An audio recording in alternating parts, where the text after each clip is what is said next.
Hey everybody, morning. It's TJ 21 here, aka Krystl the Furry Fox. I waited till this morning to do this because I didn't get back to the hotel room until 2 or 1, I think. And I'm not at the Crown Plaza, I'm over here at the Crown Suites. Oh, Hometown Suites. It's a Red Roof affiliate, and the only reason why I came here is I have a discount through my motorcycle club, so it ends up being like $45 a night. And like I said earlier in yesterday's vlog, that I'm not, staying here this whole time because it's a little jank. Anyways, I wanted to talk about a recap of last night. Since I didn't get a chance to do it, I'm gonna mash the recaps of what I'm gonna do today. Turning off my alarm clock on my phone. So basically last night, I didn't bother to go to my Kigu, and the only reason this is that I'd have to drive from there all the way back here to change and drive all the way back. And I spent most of the time doing photos and videos, and that's kind of, it's a hard juggle, for people who are videographers that, do this all the time. They might not cosplay. I'm like a mixture of both. So I cosplay, I fursuit, I do this, and I do photos. I kind of do everything across the board, because I think the thing is, you see this more with anime cons, where there's not a lot of people that, you would have what someone would consider a shitty costume, and no one will take photos of you. I'm not like that. I'll take photos of pretty much, I stopped almost every furry I saw, even if they were wearing a Kigu that someone made. And I was trying to get a picture of the guy walking around as a pizza. I asked him, I was like, is pineapple on this pizza? And he said, no, pineapple does not belong on pizza. So that was definitely funny. Michael, I know that you're probably praising the Spirit Fingers guy who said there's no pineapple on pizza. Anyways, most of last night I spent, and you'll see it in the video, I spent in the game room. I thought it was a little mediocre at first, and it was kind of like I play games that we have at Doki, but I think someone either owns all those things, or the con might own all those things, but yeah, it was pretty interesting. And then I met a guy who makes his own DDR pads out of, I think, wood, some metal connectors, and some Arduino pieces. So I'm really technical here. He has Arduino boards in there, and basically it's mapped to keystrokes. And we're using, I think he used an ITG version of Stepmania, because the menu looked different. I'm used to the menu looking like Stepmania for DDR. But basically, he said it's hooked up to a really cheap-ass laptop, running Windows, and that's pretty much it. And then just those emulators and those boards go straight to USB, and they're connected on there. I was like, that's sweet. And the boards also have keypads in there too, so you could change your options and stuff like that. So he mapped that out as well. It's done very well. Being a DDR veteran, I tested the pads. I mean, we're not talking max 300 test. We're talking, 8 to 10 difficulty testing, and they were really good. I'm gonna put his stuff in the bottom of this video in the description, but for $250, not bad. Definitely not bad, because the stuff I saw online for those metal ones that you don't know anything about the quality, they wanted $300 to $400 for that. I trust these. These work very well. I was just blown. My mind was just blown. I was like, oh, these things look so sketchy. But me and him talked for a long time, and it was pretty solid. Maybe it's coming to a Doki in the future. Maybe.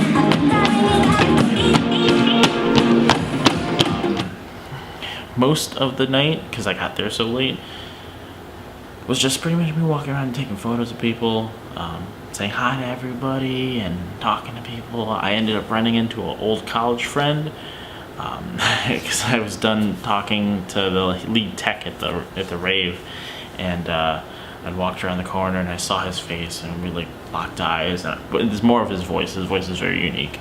So I heard his voice and I was like, I don't know you. I'm walking past you. I really don't know you. Just kidding, I know you. So we talked for a bit. And it's interesting. It's definitely interesting. I haven't seen the guy in about 5 years. And he was like, what are you doing here? Now, preface to this. When I was in college, part of the fraternity, we knew him because he was in band. And he was a furry. And one of his girlfriends at the time, we knew because she's in the sister sorority, or honorary, was also a furry. She was a squirrel. And I didn't know anything about the fandom at that time, at all. Nothing about it. Just the stigma of it. And I knew of furry porn and things like that, and knew furries fucking each other and stuff like that. But it was pretty cool, yeah, because he was like, what are you doing here? I'm like, hey, yeah, I'm a furry now. And I said, I've always been a furry, just very closeted about it. And I had Krystle's tail on, and I did my little wag thing, and I was like, yep, see? And I showed him a picture. He was like, his mind was just, but he wasn't surprised. So,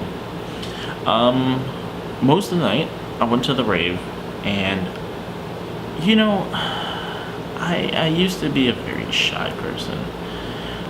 Working for the con and going to conventions has changed me a lot, and my fear doesn't exist as much. So literally, I walked up to some of the tech guys and I said, hey, I was just kind of curious, not to barge on, I had a question. Do you guys own this equipment, or do you rent it out? And then he kind of went into a whole spiel, and I was talking to actually the lead tech. He owns a couple furry cons on their own, and then also are lead techs for over 30 other conventions, anime and furry conventions, and brony conventions. And I thought that was really cool. My friend Zezzy should be here. Oops, it's 6 till 10. Should be here at 11. So I'm just gonna. I've been waiting forever to bath bomb, so I'm gonna soak for a bit and then get ready and head up to the convention area. And I'm just gonna do more photos again. And then when she gets here, I will switch to Krystl, and you'll see my ensemble. But I wanted to talk a little bit more of what last night was. The rave wasn't too bad. Like I said, it's just, I think it's a different aspect, but it's also Friday. And as you saw with my Ohio Con ones, Fridays are always a little less. But they did say that this con is growing. So I got my handy dandy booklet here. Apparently this is a bigger booklet, but I didn't see it because I'm fucking blind. Here's a little booklet here. It just says AnthrOhio 2019. Rebecca, if you're watching this, it's a good idea. It's a little pocket schedule. It fits in your pocket. It's durable. It's readable. The font is mildly small, but it's not like so small that you can't fucking read it. So here's the map. Readable.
Hey everybody, it's DJ Vision 21 here, back again. It is Saturday evening at about 11:13, and I promised you guys I was going to vlog earlier, and I didn't. So I think we got caught up in the excitement. Zezzy and her roommate showed up, and surprisingly, Sean showed up. As brutal as he is, he showed up to a furry convention, so it's pretty exciting. He's experienced. I don't know. I don't even know how to phrase what you've experienced. What? Don't zoom in on that. No. In a Back to date. In a sentence, as your first con, I know, and outside of Doki, because you've never been to an anime convention, what goes through your mind as like a person who's never been to a convention before, especially even furry conventions? Like a lot. That sums it up. A lot. Just between everybody's fursuits, from very, very, very intricate to the most basic, and just the amount of stuff available for sale, for purchase.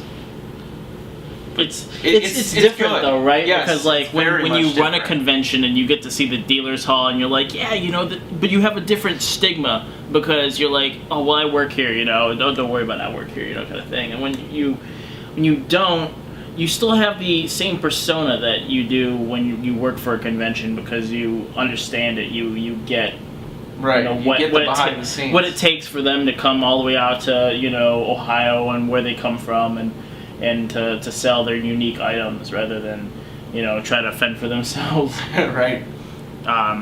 So what did we do today? We walked around as my persona. I met, what was it? As we were walking back to my truck to get my items, to bring them back up to the room, I ran into 3 very cute lemon brat fursuiters. I'll put their picture here somewhere. They were very kind. They let me take their photo, and I don't know, I wouldn't say I felt bad. I just felt the level of cuteness. I had thrown my little plush pizza at Sean, and I was like, here, hold my pizza and take care of it. And protect it, and I'll come see you later in my fursuit. And I gave the little girl my ice cream sandwich. And I think what's cute is that my niece has the same name as her, so I felt that connection. And I was like, here, ice cream sandwich, you know, hold on to it. And she seemed so excited. I've never seen I guess maybe she was like 5 or 6. So excited about a plush ice cream sandwich.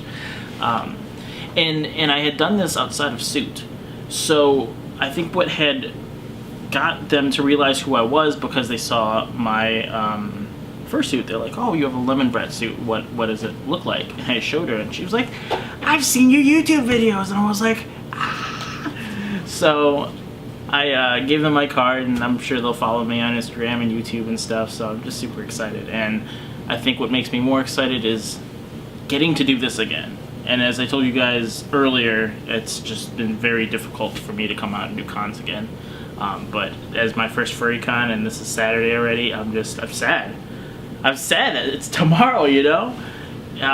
But AnthrOhio, if you've never been, in Worthington, Ohio, but like I said, 10 to 20 miles, you know, north of Columbus, definitely check it out.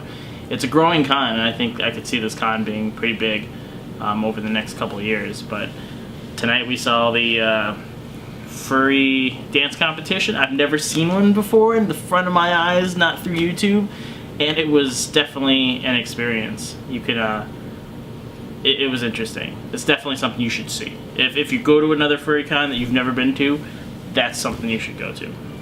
And so tonight we'll go to the rave, and as you can already see, I have my GoPro. I promised you guys yesterday I was going to do that, and I got caught up doing a lot of other things. So we'll do that tonight.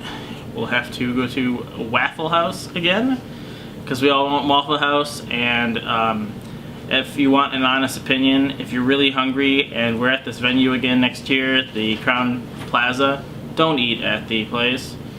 Do not eat at the place. And why I will say this is, Kayla, what'd you get?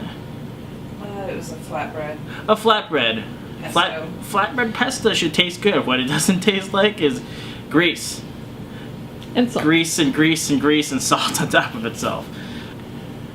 What else can I say? I don't know. it's interesting, and actually, if you want me to be honest, I haven't been to a con with friends in a long time, so I can say this is really an experience. I'm sick of going to cons by myself. You get a different experience. So if you have friends that want to go and they've never been to before, drag them along, get them to go.